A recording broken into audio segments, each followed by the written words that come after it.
तो hi friends मो ना प्रशांत आज भिडियो में आपको कहबी केमी आप स्मार्टफोन माध्यम नेट बैंकिंग जो रही जेकोसी भी बैंक रे नेट बैंकिंग खोली पारे। देखो प्रथम कौन हो कि आपड़ जिते भी बैंक को जाऊँच KYC एटीएम एप्लाय आपणकर कैश के ट्रांजेक्शन देखापी आपणकर ट्रांजेक्शन हिस्ट्री जिते भी आप ई स्टेटमेंट काढ़ुंट आपको दरकार हो जॉब हो जेकोसी भी आपंकर ई स्टेटमेंट मागुंट तो आप नेट बैंकिंग रे बहुत सारा काम करेंगे बैंक को जावाक पड़ोनी। ठीक अच्छे देखो ट्रिक टी है आप स्मार्टफोन मध्यम जेकोसी भी आपंकर SBI हो एक्सिस हो HDFC जेकोसी भी बैंक रे अकाउंट खोलुंट तो आपड़ केमी नेट बैंकिंग यूज करेंगे। ठीक अच्छे तो आपंकर ATM कार्ड मध्यम आप नेट बैंकिंग खोली पारे। ठीक अच्छे तो चलते वीडियो को स्टार्ट करवा डेरी नक तो वीडियो को स्टार्ट करने पूर्व जब वीडियो को लाइक न कर वीडियो को लाइक कर चैनल को सब्सक्राइब कर दिखाँ। ठीक अच्छे तो देखो फास्ट आम गूगल क्रोम ब्राउजर को मोबाइल खोली नवा। ठीक अच्छे तो देखो जमी खोली नवा जमीक मोर SBI रे अकाउंट अच्छी तो SBI रे ऑफिशियल अकाउंट को मुझे SBI.co.in सर्च करने। ठीक अच्छे तो देखो ये मत SBI रो ऑफिशियल वेबसाइट को आसीगली। ठीक अच्छे लॉगिन टू ऑनलाइन SBI। ठीक अच्छे तापर क्लिक करवा देखो जमी क्लिक करवा आपको ये ऊपर देखा जाऊ कंटिन्यू टू लॉगिन अच्छे। ठीक अच्छे तो आम कंटिन्यू टू लॉगिन पर क्लिक करवा। ठीक अच्छे तो देखो ये आपको यूजर नेम पासवर्ड मांगे। ठीक अच्छे जे मानकर यूजर ID पासवर्ड थी से कैप्चर दे लॉगिन करेंगे। ठीक अच्छे तो आम जमी नुआ रजिस्ट्रेशन करवा तो देखो आम न्यू यूजर पर क्लिक करवा। ठीक अच्छे तो जमी क्लिक करवा आमको ये दुईट ऑप्शन आसो देखो न्यू यूजर रजिस्ट्रेशन एवं एक्टिवेशन ऑफ यूजर नेम। ठीक अच्छे तो आम न्यू यूजर रजिस्ट्रेशन करवा तो आम न्यू यूजर रजिस्ट्रेशन क्लिक कर सबमिट करना। देखो फास्ट ऑप्शन देती अकाउंट नंबर आप बैंक पासबुक रे मिल अकाउंट नंबर एवं सेकंड ऑप्शन देखो CIF नंबर मांगे तो CIF नंबर आपंकर बैंक पासबुक रे भी मिल जाव। ब्रांच कोड भी IFC कोड जो रही है ब्रांच कोड IFC कोडटा आपंकर 5 डिजिट नथिबो तो आपन एठी लास्ट 5 डिजिट ब्रांच कोड जदि भी न जानि पारछुंदी आपन गेट ब्रांच कोड ऊपर जेमिति क्लिक करिवे आपनको एठी आपनकर ब्रांच सिलेक्ट करेंगे तो आपको ब्रांच कोड शो हो। ठीक अच्छे कंट्री देखो आपको सिलेक्ट करने पड़ो कंट्री आपको इंडिया सिलेक्ट करदेवी एवं रजिस्ट्रेशन मोबाइल नंबर जो मोबाइल नंबर आपको बैंक अकाउंट रे लॉगिन रजिस्ट्रेशन हो तो आप मोबाइल नंबर को ये एंटर करदे।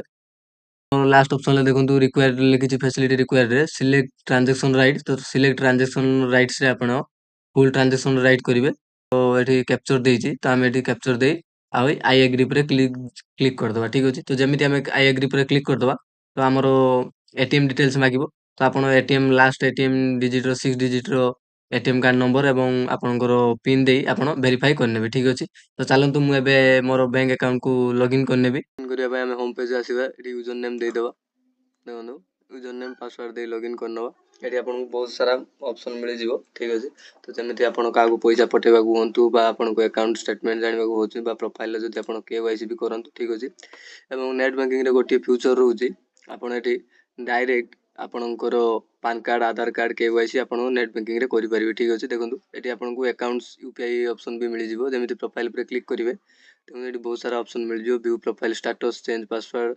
ठीक अच्छे define limit beneficiary activation by branch. ठीक अच्छे तो ये एड बेनिफिशियरी करेंगे जहाँ आप पैसा पठेबे तार बेनिफिशियरी जो अकाउंट नंबर बा तार नाम रही एड भी करेंगे पान रजिस्ट्रेशन भी करेंगे। ठीक अच्छे बहुत सारा ऑप्शन मिल जाव देखो हाई सिक्योरिटी ऑप्शन भी आपको गोटे मिल जाव। ठीक अच्छे सेट SMS जब आप आसूना तो ये आप SMS में आसीपर एक्टिवेशन सिक्योर OTP।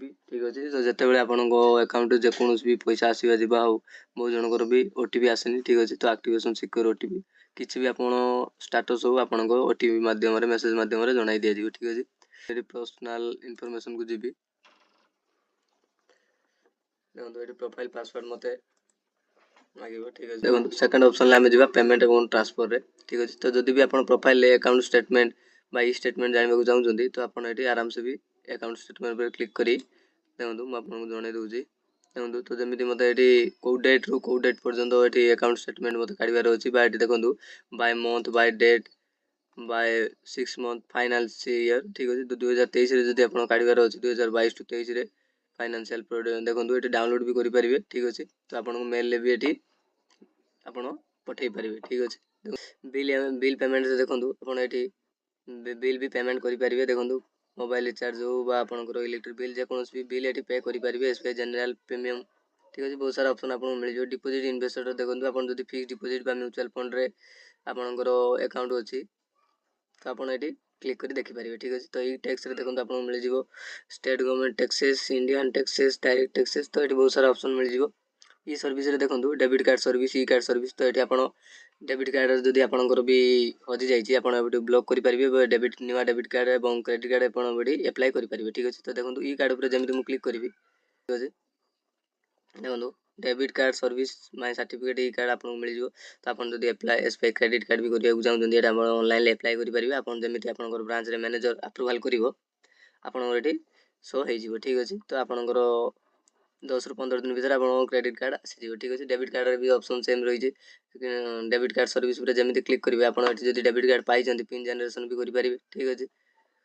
पान रजिस्ट्रेशन भी ये आप करेंगे। देखो online course, loan account, DigiLocker, safe deposit locker, pension slip ठीक अच्छे। ये बहुत सारा ऑप्शन रही है।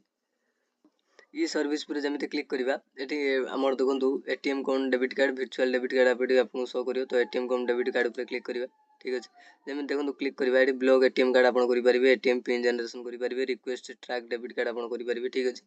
बहुत सारा ऑप्शन आपको मिल जाए। व्यू लिंक्ड एटीएम कार्ड तो आप जब लिंक करने चाहते अदर कार्ड को ये करेंगे ठीक अच्छे। न्यू एटीएम कार्ड एक्टिवेशन ठीक अच्छे। तो आप पिन जनरेशन भी करेंगे, न्यू एटीएम कार्ड एक्टिवेशन भी ऑनलाइन माध्यम करेंगे। एटीएम कार्ड लिमिट भी ये यूजेस चेंज करेंगे। भिडियो केमी लगे जदि ये आप इंटरेस्टिंग वीडियो पाइबा चाहते तो चैनल को सब्सक्राइब करी वीडियो को लाइक करूँ।